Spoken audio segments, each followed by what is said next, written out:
Hey YouTube, how you doing? Biggie here, how's everything? And welcome to another movie review. Today's movie review, if you remember my previous movie review, I reviewed the hit 1999 film Analyze This from Warner Brothers, rated R film, directed by the late great Harold Ramis. Well, today I'm reviewing the sequel to it. It's called Analyze That. Yep, Analyze That was released in late 2002, and it's directed, we all know, by Harold Ramis. May he rest in peace. And a pretty good majority of the cast comes back, like Robert DeNiro, Billy Crystal, Lisa Kudrow, Joe Viterell, and Kyle Sabihy. Yeah. Excuse me. The plot of the sequel film is where Mafia boss Paul Vitti, of course, we all know, played by Robert De Niro. He's at the end of his sentence at Sing Sing prison, and he is released into the custody of Dr. Ben Sobel, we all know, played by Billy Crystal. And the FBI agents are monitoring him, and they're baffled, and Paul is released into Dr. Sobel's custody. And Dr. Sobel had 30 days to get Paul into shape for his parole hearing, sane, sober, and gainfully employed. And Jelly, played by Joe Viterell, comes back as well. However, Paul did get a new job. At first, he tried as a car salesman, but that didn't work out. But then he tried working as a jewelry store. That didn't work out because he had like mental health, anger issues, and I guess something like that. He had rude manners and paranoia, which got him fired. So eventually he found a job working for a TV show drama, which was a mafia TV series called Little Caesar. And also in this film, Dr. Ben Sobel's father, Dr. Isaac Sobel, who we all know was played by Bill Macy in the previous film, he passed away. And it all started when Paul calls during the funeral, and he thinks somebody's trying to kill him. So Ben gets Paul out of Sing Sing, and that's when he's released into his custody. And of course, Ben's wife Laura, we all know, played by Lisa Kudrow from Friends, she was crazy jealous about it. And also, Paul is reunited with his mafia crew, and then eventually they plan on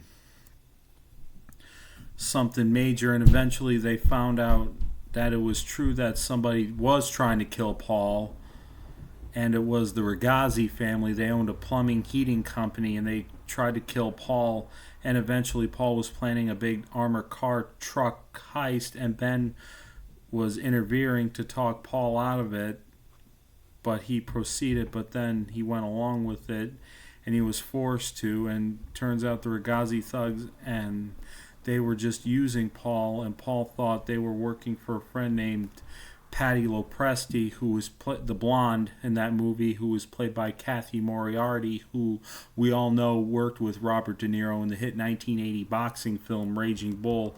And turns out Patty Lopresti was being used as well, and eventually the Ragazzi family and their men ended up being arrested, and it prevented like a mob war. I guess a mob war was going to occur or something, but Ben meets with Paul in the end of the movie, and Jelly meet together at the New York waterfront, and they part ways again as friends, and they sing West Side Story tunes together. And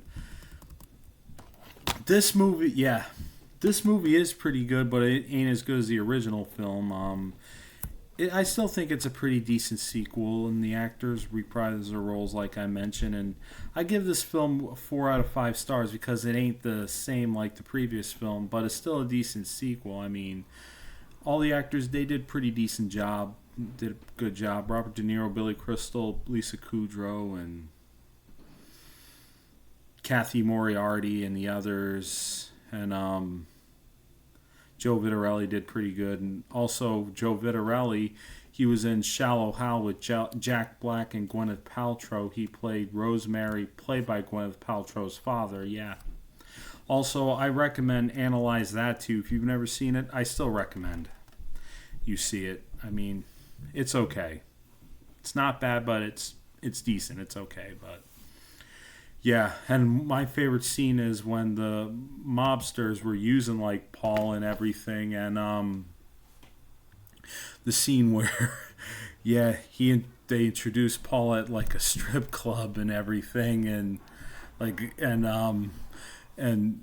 Dr. Sobel hightails him to see what was going on, and the three guys introduced. They're like, and they're like, and this is Al Pacino, and De Niro's like, is that your real name, Al Pacino? And guy's like, no, they call me that because I look like Al Pacino, the actor.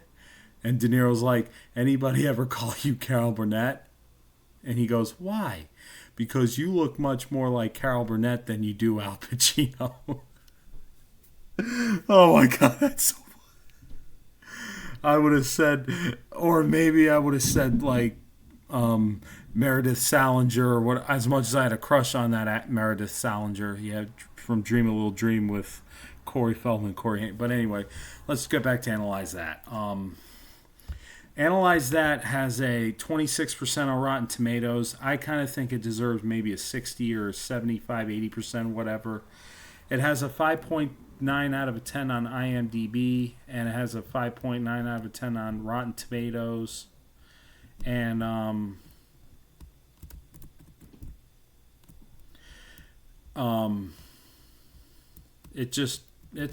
72% of Google users like it. It's okay, it's decent, like I said, and the movie had a budget of over $60 million, and it made $55 million at the box office. That's kind of ridiculous, but it made more money on. Budget was more than how much it made at the box office, but yeah, but. I recommend both of these films, but they're still decent. Yeah, Analyze This, 1999, Analyze That in 2002, but yeah, they're still good movies, yeah. All right, YouTube, nice seeing you. Take it easy, be safe, and stay out of trouble. Peace.